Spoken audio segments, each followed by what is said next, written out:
The petrodollar is not collapsing in one clean break. What is happening is more important than that.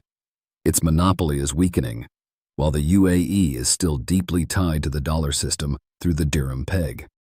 And here is the number that should reset how you see this story. The dollar's share of disclosed global reserves fell to 56.32%, but it was still on one side of 89.2% of all foreign exchange trades in the latest BIS survey. So no, the dollar is not finished. But yes, the system is changing.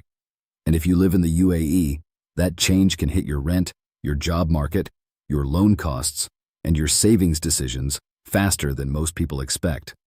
By the end of this video, you'll understand what is really changing, what is not, and what a middle-class family in the UAE should do right now.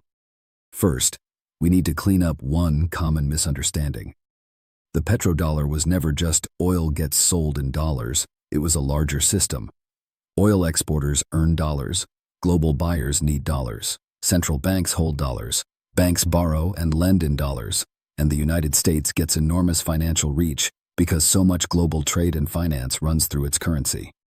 BIS still says about half of global trade is invoiced in dollars, even though the United States accounts for just over a tenth of world trade. That is not normal market convenience alone. That is structural power. And this is where economics becomes geopolitics for the UAE, because the UAE's own monetary stability still sits inside that structure. The central bank of the UAE is very clear about this. It says it intervenes automatically in the foreign exchange market to maintain the dirham peg against the US dollar, and its reserve management page says official reserve currency risk is fully hedged to the US dollar because the dirham is pegged to the dollar. In plain English, if you earn in dirhams, save in dirhams, borrow in dirhams, or pay rent in dirhams, your financial life is sitting on top of a dollar-linked system, whether you think about it that way or not. Stability is the benefit. Imported monetary dependence is the price. So what is actually changing? Not a dramatic overnight exit from the dollar. What is changing is that more countries are building side roads around it. India and the UAE have pushed rupee-dirham settlement for part of their trade. Reuters reported the Indian central bank asked banks to push at least some UAE trade payments directly in rupees and dirhams instead of routing first through the dollar. The UAE also renewed its currency swap with China at 35 billion yuan, equivalent to 20 billion dirhams. That tells you the real strategy. The UAE wants optionality. It wants to keep access to the dollar system while also building non-dollar channels with major trading partners. And one number makes that impossible to overlook. Reuters reported the UAE's non-oil trade in goods hit a record AED 3 trillion in 2024.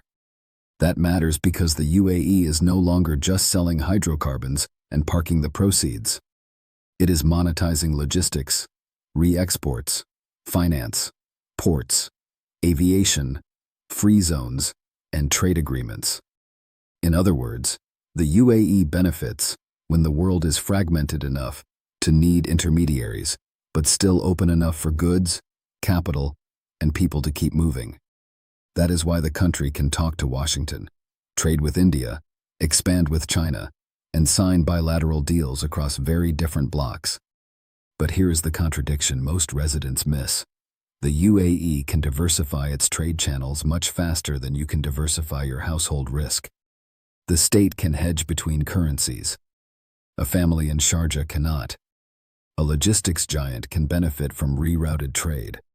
A salaried worker just sees school fees, rent, groceries, and remittances. A bank can profit from cross-border settlement. A household still faces interest rate pass-through and housing pressure. So when people say the UAE is adapting to a post-petrodollar world, ask a second question. Adapting for whom? Because resilience at the state level does not automatically become relief at the household level. That matters, because the first visible pressure point is usually not the exchange rate. It is cash flow. The IMF projected UAE inflation at 1.6% in 2025 and said housing costs were expected to be the main source of inflation pressure. The CBUAE's June 2025 economic review said median apartment rents in Dubai were up 11.7% year-on-year, with villa rents up even more. So even if headline inflation looks tame, the category that dominates middle-class life, housing, can still move much harder than the average. This is why a stable currency can coexist with rising financial stress. The dirham can be steady while your monthly life gets less forgiving. Now add the labor market angle. The IMF still projects strong UAE growth, around 4.8% in 2025, driven by 4.6% non-hydrocarbon growth. And the central bank points to large official reserves, around $215 billion. Those are real buffers. This is not a doom story. But strong top-line growth in the UAE can still hide uneven outcomes underneath. Some sectors boom, others cool. Some workers gain bargaining power, others remain disposable. Some investors ride asset appreciation, others arrive late and buy at the top. The bigger story is happening underneath the headline. The UAE may become more important in a fragmented global economy, while many residents become more exposed to volatility inside that success. And this is where the "what must families do right now" part becomes practical. First, stop confusing currency stability with personal safety. A pegged dirham protects exchange rate volatility, not your housing bill, not your job security, and not an over-leveraged property purchase. Second, treat debt carefully, especially anything that can reprice or squeeze your monthly cash flow. In a dollar-linked system, outside monetary pressure can still reach your household balance sheet. Third, build liquidity before chasing upside. In this environment, an emergency fund is not boring, it is strategic. Fourth, avoid concentration. If all your risk is tied to one salary, one sector, one local property bet, and one optimistic story about endless growth, you are more exposed than you think. And if you send money home, pay attention to how exchange conditions affect what your family actually receives. Because even when the dirham is stable, the other side of that transfer may not be. So the real message of this video is not, "the dollar is finished." It is sharper than that. The dollar system is becoming less exclusive. The UAE is trying to profit from that transition, and middle-class residents need to understand that the government's flexibility is not the same as household immunity. The winners in this shift are likely to be trade platforms, financial intermediaries, and actors positioned between blocks.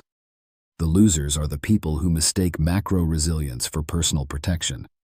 If you live in the UAE, here is the question I want you to answer. Do you think the UAE's current strategy is genuinely protecting ordinary residents from global currency and trade shocks? Or is it mainly buying time while households carry more of the hidden risk?